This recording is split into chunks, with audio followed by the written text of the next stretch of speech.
Hai teman-teman, selamat datang di Mas Pikuo Channel. Di sini kita bakal ngobrol santai tapi bermakna tentang dasar-dasar agama yang sering banget dilupain padahal penting banget buat hidup kita sehari-hari. Gak pakai bahasa ribet, gak pakai ceramah panjang, kita bahas yang ringan, logis, dan insya Allah bikin hati adem. Yuk belajar bareng, gali makna, dan temukan kedamaian dari hal-hal dasar yang justru sering kita anggap sepele. Jangan lupa like, komen, dan subscribe ya, biar nggak ketinggalan konten-konten selanjutnya. Yuk langsung aja kita mulai. Bismillah. Wahai Syekh, banyak orang sekarang menganggap bahwa hidup ini hanya soal materi, makan, minum, kerja, lalu mati. Bagaimana kita menjawab pandangan seperti itu? Pandangan itu muncul karena hanya melihat dunia dari sisi fisik semata. Padahal jika kita mau jujur dan objektif, manusia bukan hanya jasad. Kita punya akal, kesadaran, hati nurani dan rasa ingin tahu yang mendalam tentang makna hidup. Itu semua tidak bisa dijelaskan secara tuntas oleh materi belaka. Tapi bukankah semua itu bisa dikaitkan dengan proses biologis dan evolusi? Proses biologis bisa menjelaskan bagian fisik tubuh kita, tapi tidak bisa menjelaskan asal mula kesadaran, nilai moral dan rasa ingin hidup dengan tujuan. Misalnya, reaksi kimia tidak bisa melahirkan rasa bersalah ketika berbohong atau rasa damai saat menolong orang.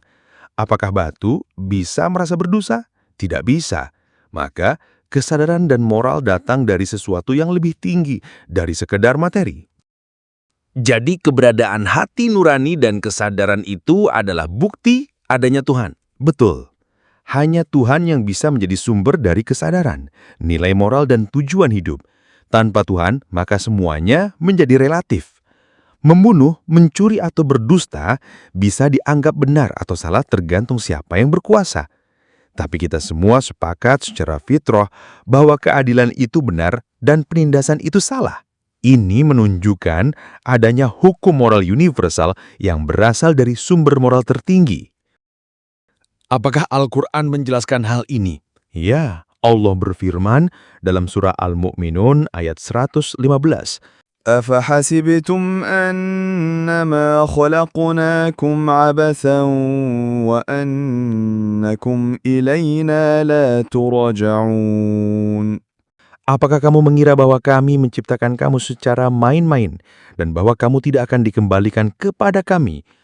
Ayat ini menegaskan bahwa hidup ini tidak sia-sia, ada tujuan, ada makna, dan ada pertanggungjawaban.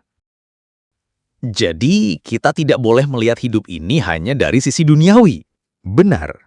Kalau kita hanya melihat dari sisi duniawi, maka kita akan kehilangan arah dan makna. Tapi jika kita objektif, jujur pada kenyataan batin dan akal kita, maka kita akan sampai pada kesimpulan bahwa Tuhan itu nyata dan hidup ini adalah perjalanan menujunya. Semoga Allah memberi kita pandangan yang jernih dan hati yang lapang. Amin. Dan semoga kita tidak menjadi hamba yang menutup mata dari tanda-tandanya. Padahal tanda-tanda itu ada di dalam diri kita sendiri.